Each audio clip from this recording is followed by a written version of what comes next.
The smell hit him before the memory did. It was the kind of stale, forgotten air that clung to abandoned places, the scent of dust, regret, and years left untouched. As the rusted doors of the storage unit groaned open, the Navy SEAL stood still for a moment, his jaw tight, his eyes scanning what looked like nothing more than discarded junk. Broken furniture. Old boxes. A worn-out armchair that had seen better days. It was exactly what he expected, and exactly what he didn't want. Beside him, his German shepherd, Rex, sat alert, ears forward, eyes locked on the darkness inside. The man exhaled slowly. This was supposed to be quick. Just another cleanup job. Another step in trying to piece together a life that no longer made sense. But he had no idea that in the shadows of that forgotten container, something was waiting to change everything. If you believe in second chances, in kindness, and in the idea that even the darkest moments can lead to something beautiful, take a second right now to like this video, drop a comment, share it with someone who needs hope, and subscribe to the channel. Because stories like this, they matter. His name was Daniel Hayes, and just 6 months ago, he had been a man who knew exactly who he was. A decorated Navy SEAL. A leader. A man with purpose carved into his bones. But war has a way of taking things you never agreed to give. After his final deployment, Daniel came home with scars no one could see. The noise of the world felt too loud. The silence felt even louder. Nights became battlegrounds. Sleep turned into something fragile, unpredictable. The structure he once lived by was gone, replaced with uncertainty and a constant, quiet ache he couldn't name.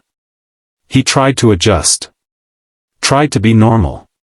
But normal didn't feel like it belonged to him anymore. The storage unit wasn't even his. It had belonged to a distant relative, someone he barely knew, who had passed away with no one left to claim their things. Daniel had been listed as the next of kin, and with no one else stepping forward, the responsibility fell to him. He almost didn't come. But something inside him, maybe duty, maybe curiosity, pushed him to show up. Now, standing at the threshold, he felt nothing but emptiness. "This is a waste of time," he muttered under his breath, though the words barely had weight. Rex didn't move. The dog's focus was unshaken, his body tense in a way Daniel recognized. It was the same posture Rex used during training, during missions, a silent signal that something wasn't right. Daniel frowned. "It's just trash, boy." But Rex stepped forward. Slowly at first, then with growing urgency, the dog entered the container, his paws quiet against the metal floor. He moved past the obvious clutter, ignoring the scattered boxes and broken furniture, heading straight toward the back where the shadows were thickest. Daniel hesitated, then followed. Inside, the air felt heavier. Dust particles floated in thin beams of light slicing through the doorway. The deeper they went, the quieter it became, as if the world outside had been sealed away. Rex stopped near a stack of old boxes. Not random. Not scattered. Stacked deliberately. The dog began sniffing intensely, circling once, then twice, before sitting down firmly in front of them. Daniel crossed his arms. "What is it?" Rex didn't look away. That was all it took. With a reluctant sigh, Daniel stepped forward and began pulling the boxes aside. They were heavier than they looked, packed tightly, sealed with tape that had yellowed with age. One by one, he moved them, revealing something behind them that didn't match the rest of the chaos. A wooden chest. It was old, but not neglected. The surface was worn, yes, but clean, almost as if someone had cared for it, protected it. Daniel paused. This didn't belong with the junk. Something about it made his chest tighten. Rex let out a low, soft whine. "All right," Daniel murmured, kneeling down. The chest wasn't locked. That alone felt strange. He lifted the lid slowly, the hinges creaking in protest, and for a moment, he braced himself for disappointment, for more meaningless clutter, more forgotten pieces of a life that didn't matter. But what he found wasn't trash. It was a story. Inside the chest were neatly stacked envelopes, tied together with faded string. Beneath them were journals, dozens of them, each carefully labeled with dates spanning decades. There were photographs, too, tucked between the pages, their edges worn but their images still vivid. Daniel picked one up. A young man in uniform stood beside a dog. Both looked proud. Both looked unbreakable. His breath caught. The uniform, it was familiar. Too familiar. He flipped to the back of one of the journals and opened it. The handwriting was steady, deliberate. The words felt alive, as if they had been waiting all this time to be read. He began to read. The journals belonged to a man named Thomas Hale, a soldier who had served long before Daniel. Page after page revealed a life that mirrored his own in ways that felt impossible to ignore. The same struggles.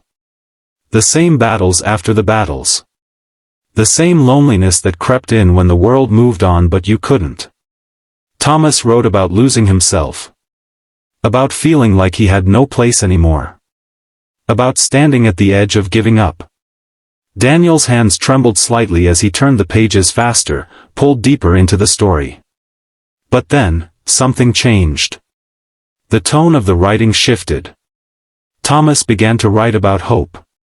About finding purpose again, not in grand missions or heroic acts, but in small, quiet moments. Helping others. Rebuilding. Choosing to keep going, even when it felt impossible. There were notes about the dog in the photograph, a loyal companion who had pulled him through his darkest days. Rex shifted beside Daniel, pressing gently against him. Daniel swallowed hard. Beneath the journals, he found something else. A sealed envelope with his name on it. His heart stopped. He stared at it, the world around him fading into silence. This wasn't coincidence. With careful hands, he opened it. Inside was a letter. The words were simple, but they hit harder than anything he had ever faced.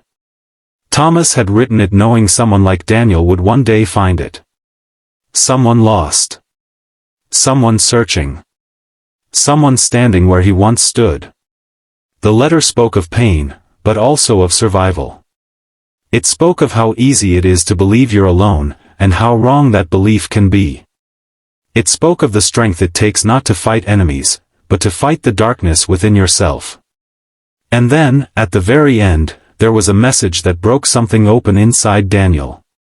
You are not finished yet. The words blurred as his vision filled with tears. For the first time in months, Daniel didn't feel numb. He felt seen. He sat there for a long time, the letter in his hands, Rex quietly by his side. The storage unit was no longer just a forgotten space filled with junk. It was a lifeline. A message carried across time. A reminder that even in the deepest darkness, someone had been there before. Someone had made it through.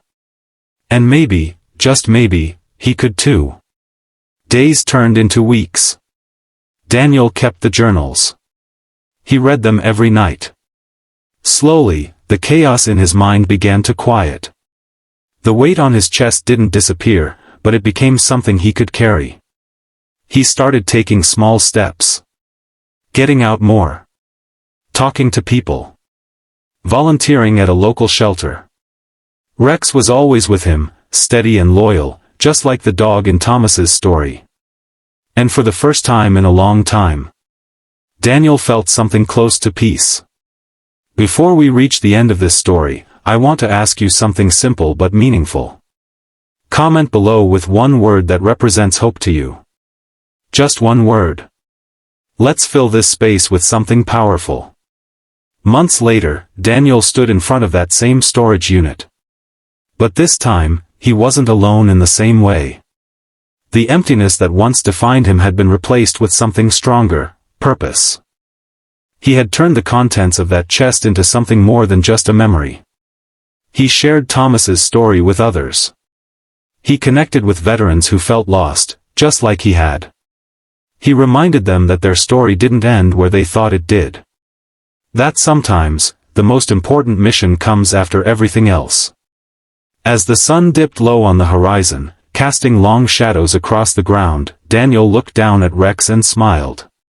"You found it," he said softly. Rex wagged his tail, as if he had known all along. And maybe he had.